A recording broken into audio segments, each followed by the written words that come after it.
Trump જેવો ભવ્ય કાર્યક્રમ યોજ્યો હતો.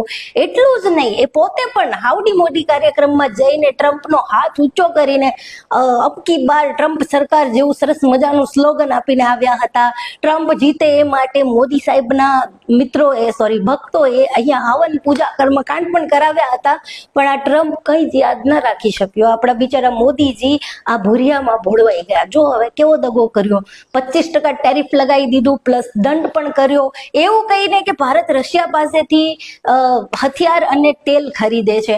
આટલેથી ના અટક્યા, પાકિસ્તાન સાથે ડીલ કરી નાખી, અને પ્લસ જેમ પેલી જૂના જમાનાની સાસુઓ વહુને ટોન્ટ મારતી ને એવો ટોન્ટ પણ માર્યો કે શું ખબર કદાચ ભવિષ્યમાં ભારત પાકિસ્તાન પાસેથી તેલ ખરીદે.